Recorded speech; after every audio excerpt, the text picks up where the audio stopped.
บนดินแดนอันสวยงามและซุ่มเย็นที่ญาติมาได้จากมากผลอันยิ่งใหญ่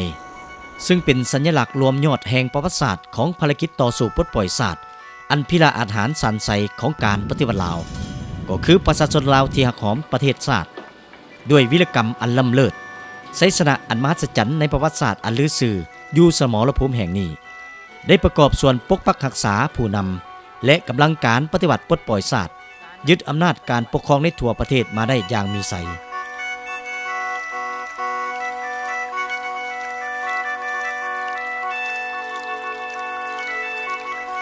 จากมูลเสื้อวิรกรรมอันล้ำเลิศดังกล่าว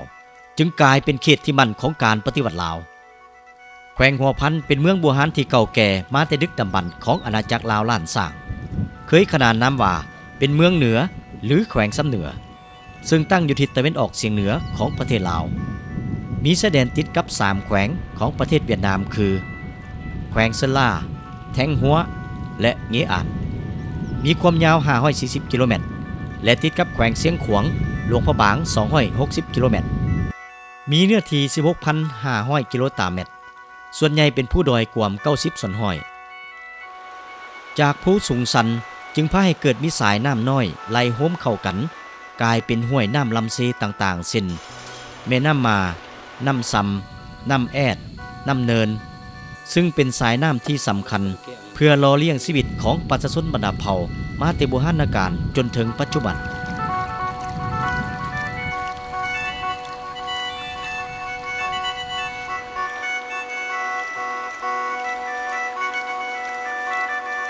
ก่อนปี 1950 ยังบ่ทันมีฐานที่มั่นบนดินแดนลาวจำต้องเคลื่อนไหวอยู่เรียบชายแดนเวียดนามพรรคคอมมิวนิสต์อินโดจีนและรัฐบาลลาวต่อต้านเห็นว่ามีความจำเป็นต้องได้ปลดปล่อยเอาเขตใดเขตหนึ่งของลาวเป็นฐานที่มั่นให้แก่การปฏิวัติลาวและมอบให้รัฐบาลลาวต่อต้านเลือกแขวงใดที่เห็นว่าเหมาะสมกว่าหมู่ภายหลังการพิจารณาเงื่อนไขแต่ละแขวงในทั่วประเทศเห็นว่าภูมิสันฐานของแขวงหัวพันเป็นห้วยลึกภูสูงทุรกันดารห่างไกลจากเวียงจันทน์มีชายแดนติดกับเวียดนามทั้ง3ด้านประชาชนมีความตื่นตัวสมัครใจเข้าร่วมการปฏิวัติสูงซึ่งเห็นว่าเหมาะสมเป็นฐานที่มั่นของการปฏิวัติในเฉพาะหน้าและยาวนานจึงตกลงปลดปล่อยเอาสำเหนือเป็นเขตที่มั่นของการปฏิวัติซึ่งได้เฮ็ดให้แขวงหัวพันกลายเป็นเขตที่มั่นของกำลังปฏิวัติในฤดูแล้งปี 1953 หาปี 1954 โดยสมทบกับบรรทบเรียนเวนฟูประวัติศาสตร์กองทัพลาวอิสระได้พร้อมกับอาสาสมัครเวียดนามเปิดบรรทบใหญ่หลายบรรอยู่ทางภาคเหนือเขตกลางและเขตใต้ปลดปล่อยตัวเมืองซ้ำเหนือเสียงขวางอัตตปือและแขวงอื่นๆไสยชนะนั้นบวกใส่ไสยชนะประชาชนเวียดนามกัมพูเชียไอ้น้องได้บังคับให้จักรพรรดิฝรั่งยอมเซ็นสัญญาเซอร์แนลปี 1954 เกี่ยวกับอินโดจีนในนั้นได้รับผู้การปฏิวัติลาวมีเขตเต้าโฮมอยู่2แขวงซ้ำเหนือและพงสาลีโดยปฏิบัติตามสัญญาเซอร์แนลปี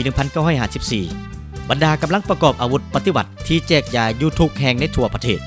ได้พากันเดินทางผ่านภูผาป่าลึกและทุรกันดารบ่จักเท่าใดจนมาฮอดเขตเต้าโฮม2แขวงก่อนเวลากำหนดในวันที่20สิงหาปี 1954ในระยะที่สภาพการสากลและภายในมีการหันเปลี่ยนอย่างใหญ่หลวงนั้นกองประชุมใหญ่ครั้งที่1ของพรรคได้ไขขึ้นในวันที่22มีนาปี 1955 อยู่เขตที่มั่นซ้ำเหนือซึ่งแม่นนักปฏิวัติผู้ดีเด่นเข้าร่วม20สหายที่เป็นตัวแทนให้แก่สมาชิกพรรค400 กว่าสหายกองประชุมใหญ่ครั้งนี้ได้ตกลงเป็นเอกสารกันใส่ชื่อพรรคว่าพรรคประชาชนลาวซึ่งแม่นพรรคประชาชนปฏิวัติลาวในปัจจุบันการสร้างตั้งพรรคประชาชนลาวแม้นมีความหมายอันยิ่งใหญ่ต่อการปฏิวัติลาวเพราะว่ามันเป็นขีดหมายแห่งการขยายตัวกระโดดขั้นและเป็นบ้านเลี้ยวอันยิ่งใหญ่ในประวัติศาสตร์ของการปฏิวัติลาวจากสำเร็จปลดปล่อยแขวงสำเหนือแล้วข้าพเจ้าได้อยู่ปรับปรุงไสยชนะอยู่สำเหนือจากนั้นศูนย์กลางภาคลงไปสอนได้เรียกข้าพเจ้าไปขังไขเนื้อไปขังไขไปจัดตั้งคณะกองบัญชาการสูงสุดรวมมี4 คนกองสัมปการกองบัญชาการสูงสุด หนึ่งลุงคำใต้สองละลุงสามนะว่าพูนสี่ละสิงคโปร์ลุงสิงคโปร์ตั้งเป็นสี่ก็คณะกรรมการสูงสุดในสี่คนฉะนั้นลุงจังถือแต่งตั้งเป็นหัวหน้าเสนาธิการสูงสุดปี60เนื้อในปี60อันนั้นแม่นลุงเล่าพื้น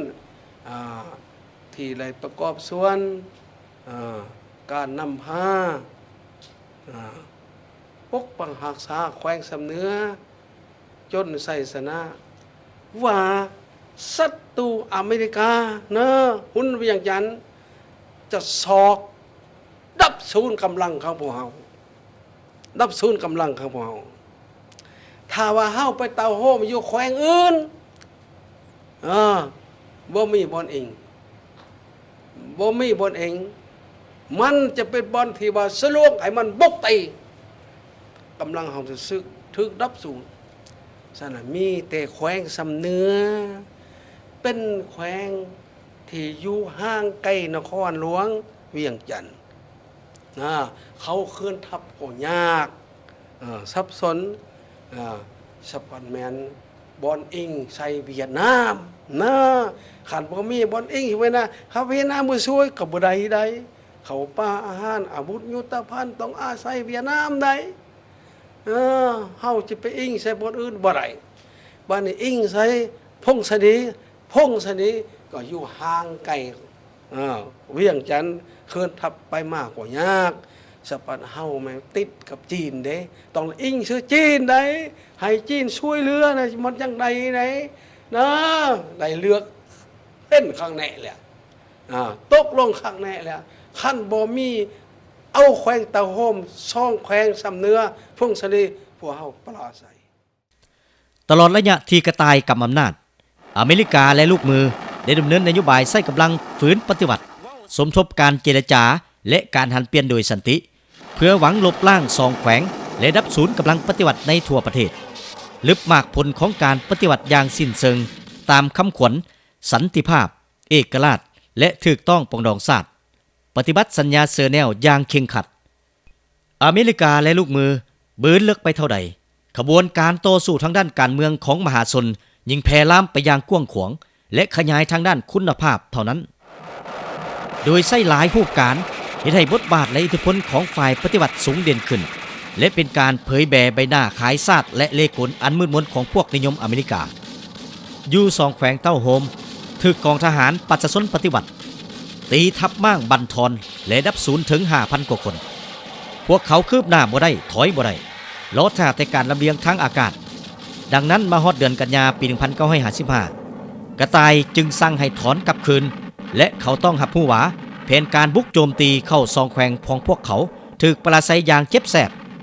กลอุบายของอเมริกาหวังดับศูนย์กำลังปฏิวัติอยู่ซองแขวงเต้าโฮมถูกตีให้ปราศัยตั้งแต่หัวทีโรดอันนี้ให้พวกลูกแหล่งตีนมือของพวกเขากระวนกระวายคอนแคนอย่างนักหน่วงศัตรูซุ่มใส่ม่างแขวงสำเนื้อน่ะเป็นต้นตอเพราะว่าผู้นำเดตั้งอยู่สำเนื้อในเขาอยากบุกตีผู้นำนะอยากดับศูนย์ผู้นำนะว่าพงศนีผู้นำเฮาองค์การนำเฮาโบแมนตั้งอยู่พงศนีเป็นแขวงหนึ่งเป็นแขวงแต่โฮมเขาก็บุกตีแต่ว่าบ่หายแห้งเฮาก็สามารถป้องกันได้แต่ว่าแขวงสำเนื้อมันซุ่มอีซุ่มเอาทหารหุ่นเวียงจันทน์203ได้มาบุกตีแขวงสำเนื้อได้บ่มีง่ายพวกเขาได้เปิดบันลบบุกเขาตีเอาสลาสะเลยหวังอยากบุกเขาตียึดเอาแขวงกระโตแขวงสำเนื้อต่อหน้าสภาพการดังกล่าวศูนย์กลางพรรคประชาชนลาวเฉพาะแมนลุงไกรสอนพรหมวิหารและน่าเป็นเลขาธิการใหญ่เพื่อเลยมอบให้ลุงเองในนามเป็นหัวหน้าห้องการเสนาธิการเป็นผู้ไปบัญชา ตีต้านการบุกตีเขาสลาเสลยของทหารหุ่นเวียงจันทน์เวลานั้นดุงก็ได้ห่างหากกะเกียมระดมเอากองทหารพอห้าปิตีต้านมันก็มีกองพัน75กองพันที่2กองพัน613เดินทางไปเขตสลาเสลยวางแผนการบุกตีกองทหารที่เขายึดเอาสลาเสลยภายหลังจัดวางแผนการแล้วก็ได้ให้3กองพันไปเกี่ยมสนามรบหลังเกี่ยมสนามรบเบิดแล้วก็เดินทางบุกตีสุดท้ายพวกเฮาสามารถตีกองทหารบุกตีเขาสลาเสลยแตกทลายผ่านการสู้รบเกือบ3ปีแห่งการปกปักรักษา2แขวงเต้าโฮมสมทบกับขบวนการต่อสู้ด้านการเมืองของประชาชนในทั่วประเทศทวงให้ศัตรูต้องปฏิบัติสัญญาเสือแนวปี 1954 เขตเต้าโฮมยังคงรักษาไว้ได้สู้รบ700 กว่าครั้งดับศูนย์ศัตรูเกือบ 5,000 คนจับและออกมายอมได้200 กว่าคนยึดอาวุธทุกชนิดได้ 2,000 กระบอกพร้อมกันนั้นกองทัพยังได้ขนขวยประชาชนสร้างพื้นฐานออกแห่งช่วยเหลือประชาชนเพิ่มพูนผลิตผลสร้างการผูกพันระหว่างกองทัพและประชาชนนับวันนับแน่นแฟน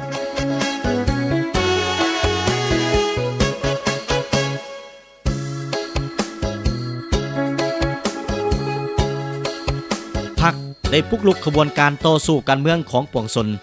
สมทบกับการยัดแยงบุคคลสั้นถึงการต่อสู้การเมืองในขั้นสภาอย่างมีไหวพริบแต่ก็บ่ปะละรูปการต่อสู้ด้วยอาวุธโดยเฉพาะอยู่ใน2แขวงเต้าโฮมเพื่อปกปักรักษาและเสริมขยายฐานที่มั่นพรรคได้ออกแห่งก่อสร้างทันแถวกำลังประกอบอาวุธปรับปรุงระบบและการเฮ็ดเวียกของสายการจัดตั้งต่างๆเพื่อให้พื้นฐานการเมืองของมหาชนแน่นแก่นปรับปรุงชีวิตการเป็นอยู่ของประชาชนในทุกด้านตามเงื่อนไขเท่าที่สามารถและพร้อมกันนั้นก็เคลื่อนไหวเพื่อยัดแยงความสามัคคีสากลทั้งหมดนี้ก็เพื่อขยายและปรับปรุงกำลังปฏิบัติให้เข้มแข็งอย่างบ่หยุดยั้ง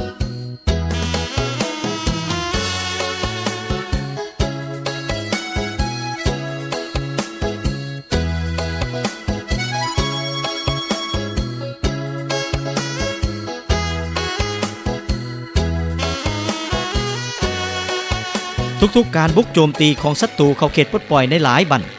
นับตั้งแต่ท้ายปี 1964 ถึงท้ายปี 1966 ล้วนแต่ถูกกองทัพและประชาชนตีต้านเฮ็ดให้พวกเขาได้รับความปราศัยอย่างเจ็บแสบนับแต่ฤดูแล้งปี 1967 หาปี 1968 เพื่อญาติเอาท่าดีอยู่สนามรบลาวสมทบกับสนามรบภาคใต้เวียดนามจักรพรรดิอเมริกาและลูกมือได้ออกแห่งปรับปรุงและป้องกันเขตที่พวกเขาควบคุมสืบต่อเบียดยึดเข้าเขตปลดปล่อยพอตกถึงปี 1967 พวกเขาได้ใช้4กองพันใหญ่เคลื่อนที่กำลังหลวงบุกตีเบียดยึดที่ตั้งเขตน้ำบากซึ่งเป็นเขตปลดปล่อยมาตั้งแต่ปี 1962 น้ำบากแม่นจุดยุทธศาสตร์สำคัญในบรรดาเขตภาคเหนือจุดประสงค์อันสำคัญในการบุกตีแม่นเพื่อเปิดประตูยึดเอาบรรดาแขวงภาคเหนือทั้งหมดเพื่อประสานสมทบกับการบุกตีทางด้านนาดินของศัตรูพวกเขาได้ใช้ยนต์สู้รบถอกเทลูกแตกอย่างหลวงหลายอันได้ให้ชีวิตทรัพย์สินเฮือนซานบ้านซองให้นาหัวสวนวัดวาอาหามโรงหมอโรงเรียนของประชาชนในเขตดังกล่าวนั้นต้องถูกทำลายเผาผลาญอย่างบ่อาจพรรณนานับได้ในวันที่ 12 เดือนมังกรปี 1968 กองทัพและประชาชนเฮาได้เปิดบรรทบน้ำบากบุกตีกำลังหลวงเคลื่อนที่ของศัตรู4กองพันใหญ่ให้แตกทลายไปดับศูนย์และจับทหารไฟขัวได้เกือบ 5,000 คนบรรลุนำมากข้าพเจ้าอยู่กองลำเลียงรับผิดชอบระดมเรือตาแสงเมืองขวานี้ลำเลียงสตาอาวุธเครื่องมากเครื่องกินไปทางจกแต้งเอาเรือตัวเองข้าพเจ้าก็ได้นำพานั่งหัวเรือไปเฮ้ยนายบ้านเสียงมั่นในงานนั้นข้าพเจ้าเป็นปกครองตาแสงคณะปกครองตาแสงรับผิดชอบกองลำเลียง เพราะว่าระยะนั้นมีศัตรูหลายทางดินก็มีทางอากาศยนต์ก็มายิงมาบ่มซาก็ปล่อยลงฉันข้าพเจ้าได้ยกเพิ่นคันเพิ่นว่านายบ่ไปว่าสิปาสนว่าฉันจำเป็นข้าพเจ้าก็ได้นั่งหัวในบ้านเสียงมันนับตั้งแต่ฤดูแล้งปี 1967 หาปี 1968 ภายหลังมันหบน้ำบากศัตรูได้ถูกตีอย่างเลียนติดในทุกบ่อนและประสัยเสียหายอย่างนักหน่วงบรรดาเป้าหมายของศัตรูล้วนแต่ถูกตีให้ประสัยอย่างเลียนติดสามารถยึดเอาดินแดนหลายบ่อนที่อุดมสมบูรณ์และมีประชาชนหนาแน่นทั้งเป็นจุดสำคัญทางด้านยุทธศาสตร์ต่างๆเช่นน้ำบากผาทีทิศเหนือพงศลีทิศใต้แขวงเชียงขวางตุ้มลานห้วยหมื่นพลานแขวงสวรรณเขตและอื่นๆมีบางบ่อนแม้นอยู่ในเขตหลังของพวกเขาอีกที่พวกเขาสามารถยึดเอาได้คือทั้งทิศตะวันออกและทิศเหนือของแขวงสัญบุรีและบางบ่อนอยู่ภาคใต้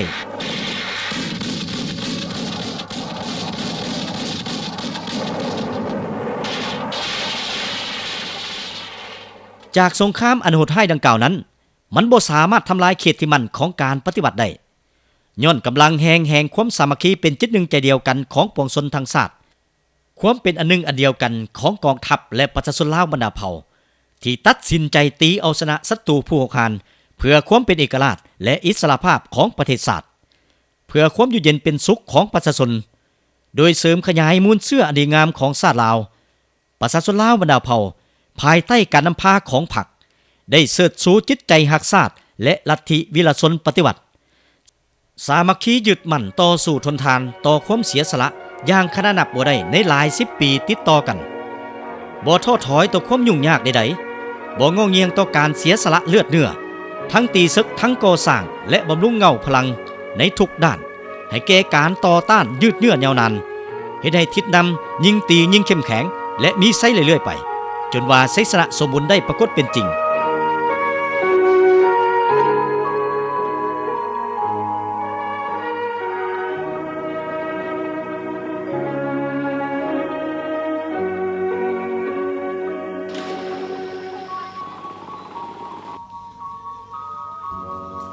ภายหลังประเทศชาติได้รับการปลดปล่อยทั่วประเทศอย่างสมบูรณ์และประกาศเป็นประเทศสาธารณรัฐประชาธิปไตยประชาชนลาวในวันที่ 2 ธันวาคม ปี 1975 จนถึงปัจจุบัน 30 กว่าปีแห่งการปกปักรักษาและสร้างสาพัฒนาประเทศชาติประชาชนบรรดาเผ่าแขวงหัวพันก็คือแขวงพงศลีได้ร่วมกับพี่น้องร่วมชาติในทั่วประเทศฟื้นฟูชีวิตการเป็นอยู่คืนสู่ชนผ่านพาต่อการข่มขู่จากภัยธรรมชาติและผลร้ายของสงครามผ่านมาได้ปรับปรุงและขยายการผลิตให้ก้าวไปถึงกลุ่มตนเองสร้างความเข้มแข็งด้วยตนเองจากมูลเชื่อ2แขวงเต้าโฮมในสมัยต่อสู้กู้ชาติมาจนถึงปัจจุบันแขวงพงศลียังเป็นแขวงหนึ่งที่มีความสงบและเป็นระเบียบเรียบร้อยเคียงคู่กับการพัฒนาก้าวขึ้นอย่างนักแน่นตามแนวทางของพรรคก็คือแนวทางเปลี่ยนแปลงใหม่คงประกอบทางด้านเศรษฐกิจมีท่าขยายตัวตามแนวทางหันเศรษฐกิจเป็นสินค้าโดยเฉพาะแม่นการผลิตซาได้กลายเป็นสินค้าต้นต่อและสำคัญเพื่อส่งออกต่างประเทศเป็นต้นแม่นตลาดจีนและมาเลเซียนอกจากนั้นยังมีหลายประเทศที่สนใจอยากเข้ามาลงทุนผลิตซาซึ่งเป็นเงื่อนไขในการสร้างรายรับให้แก่ชาวพงศลีให้หลุดพ้นออกจากความทุกข์ยากไปเทื่อละก้าวและก้าวไปถึงการทางป่าเฮ็ดไร่ฮอดปี 2010 ให้ยังเหลือประมาณ 3,000 หา 4,000 เฮกตาร์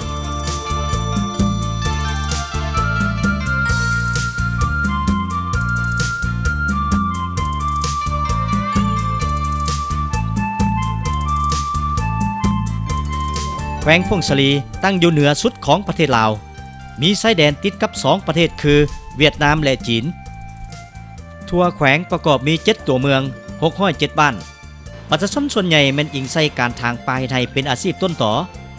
เป็นแขวงที่มีการคมนาคมธุรกันดารห่างไกลซอกหลีกอัตราส่วนความทุกข์ยากของประชาชนบรรดาเผ่ายังสูงถ้าเทียบใส่แขวงอื่นๆในทั่วประเทศเมืองใหม่เป็นเมืองหนึ่งที่จัดอยู่ในเมืองทุกข์ยากของแขวงเป็นเมืองผู้ดอยห่างไกลซอกหลีก70ส่วนห้อยของบ้านบ่มีเส้นทางไปถึงในโอกาสนี้ก็ทางเจ้าเมืองเนาะตั้งนายองค์การนำเมืองก็คือป่าสนเมืองใหม่นี่แหละก็ เสนอให้การจัดตั้งขั้นตอนนั้นก็เบิ่งพิจารณาบางข้อเสนอเนาะอันที่1เลยแม่นถือว่าปัญหาขอแก้ไขปัญหาเส้นทางคมนาคมอันนี้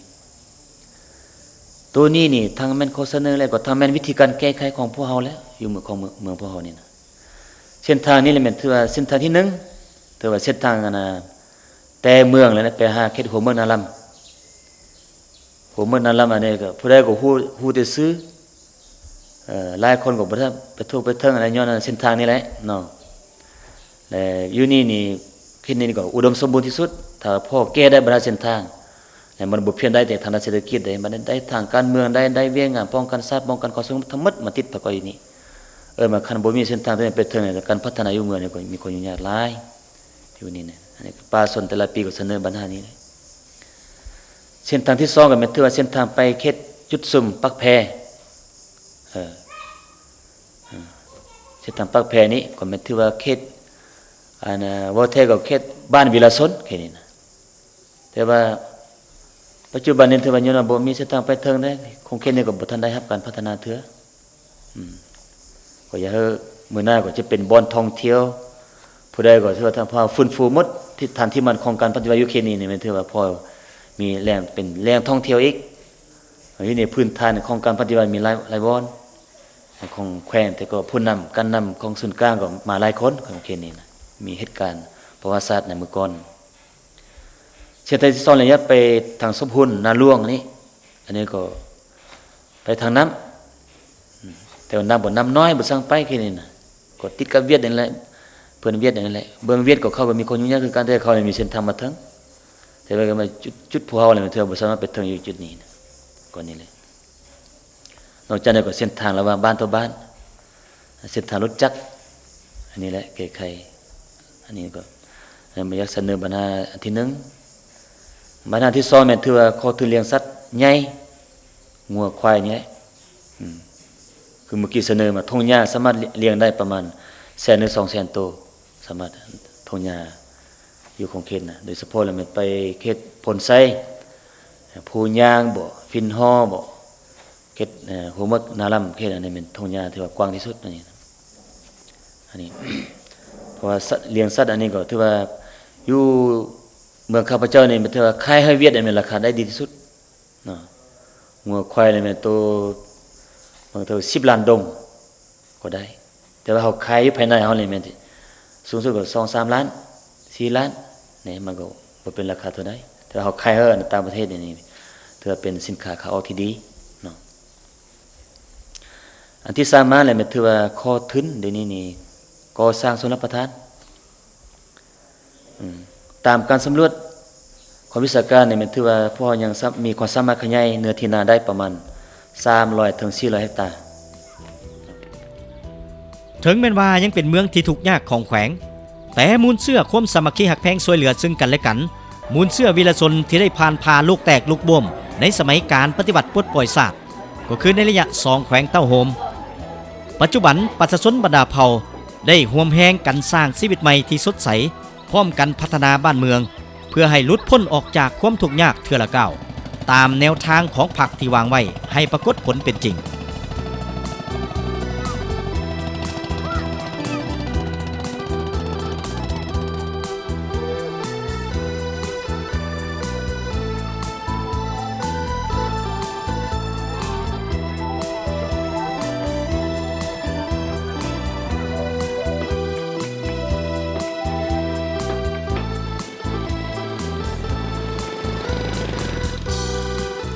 นอกจากแขวงพงศาลีแล้วแขวงหัวพันแม้นแขวงหนึ่งซึ่งเป็นแขวงผู้ดอยการพัฒนาเศรษฐกิจสังคมมีความยุ่งยากหลายเป็นต้นแม่ด้านกสิกรรมป้องกันชาติป้องกันความสงบก่อสร้างถนนหนทางชลประทานไฟฟ้าน้ำตกบุกเบิกเนื้อที่นาจัดสรรอาชีพคงที่และส่งเสริมประชาชนเลี้ยงสัตว์สำหรับบอนที่มีเงินไขทั้งนี้เพื่อแนะใส่ลดพรการทางป่าเฮ็ดให้ปกปักรักษาป่าไม้และสภาพแวดล้อมการพัฒนาเศรษฐกิจสังคมอยู่แขวงหัวพันในระยะผ่านมาได้เน้นใส่การผลิตกสิกรรมเป็นพื้นฐานอันได้ให้ชีวิตการเป็นอยู่ของประชาชนบรรดาเผ่าได้รับการแก้ไขทางด้านวัตถุและจิตใจนับมือดีขึ้นเป็นปกติ อยู่ในบ้านข้าพเจ้าบ้านเชียงดวงหลังจากปลดปล่อยแล้วก็มีการพัฒนาและก็มีความอุดมสมบูรณ์และก็มีกินมีอยู่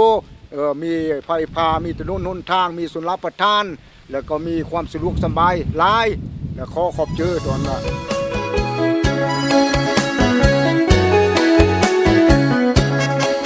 ก่อนประเทศชาติบ่ทันได้รับการปลดปล่อย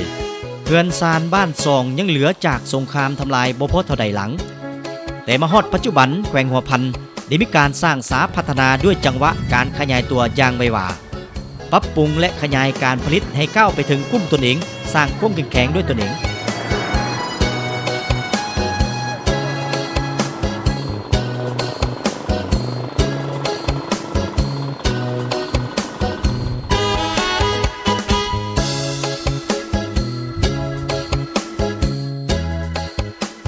ประชาชนบรรดาเผ่าแขวงหัวพันเคยมีมูลเสื้อดุมันขยันเพียรมาตั้งแต่โบราณกาลมีขนบธรรมเนียมวัฒนธรรมฮีดคองประเพณีอันดีงามมีมูลเสื้อมรดกตกทอดทางด้านวัตถุบูชาวัดบ้าอาหามศิลปกรรมขวดลวดลายและยิบปักทักแซวตำหูกทอไหม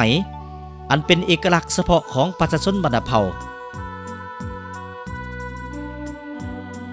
สิ่งดังกล่าวได้สร้างความประทับใจให้แก่แขกต่างดาวเท่าต่างแดนผู้ที่พบเห็นได้ดึงดูดเอาแขกคนไปท่องเที่ยวอยู่แขวงหัวพันนับมือนับหลายขึ้นแขวงหัวพันมีแหล่งท่องเที่ยวทางด้านประวัติศาสตร์ธรรมศาสตร์และวัฒนธรรมที่สำคัญอยู่หลายแห่งเช่นทำประวัติศาสตร์เมืองเวียงไซเทศบาลเมืองเวียงไซหินตั้งเมืองหัวเมืองและนอกจากนี้ยังมีแหล่งท่องเที่ยวอื่นๆอีกหลายแห่งที่เป็นน่าเที่ยวชม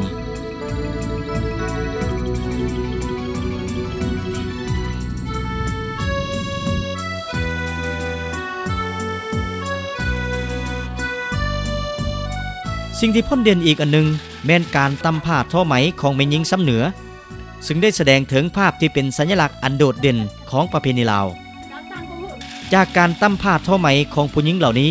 สามารถบอกให้ฮู้เกี่ยวกับการดำรงชีวิตความหวังและจุดมุ่งหมายของเขาเจ้า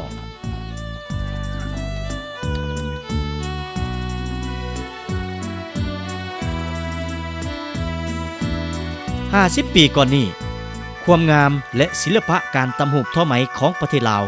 แม้นบ่ได้ถือคับผู้ของคนทั่วในโลกแม้กระทั่งคนลาวเองมาถึงปัจจุบันนี้สิ่งที่เป็นเอกลักษณ์ของชนเผ่าหนึ่งที่แพร่หลายในกลุ่มคนทั่วไปนับทั้งคนลาวและคนต่างประเทศซึ่งปัจจุบันนักท่องเที่ยวทั้งหลายพวกให้ความสนใจหลายขึ้นเกี่ยวกับสีไม้ลายมืออันปาณีตที่บรรจุอยู่ในผ้าแพรของชนเผ่าแขวงหัวพันที่อุดมสมบูรณ์และหลากหลายด้วยสีสันและลวดลายที่หายากโดยเฉพาะแม่นผ้าแพรของชนเผ่าไทยแดงสิ้นมุกผ้าขันเซิงสิ้นมัดมีและผ้าแพรอื่นๆ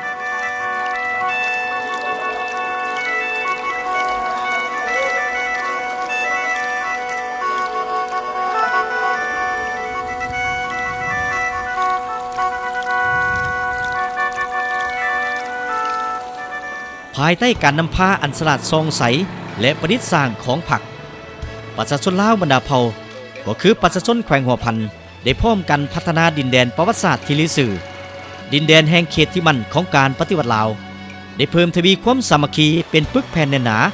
ยกสูงจิตใจรักชาติเอกราชเป็นเจ้าตนเองญาติเอาผลงานไสสนะอันใหญ่หลวงหอบด้านอย่างบ่หยุดยั้ง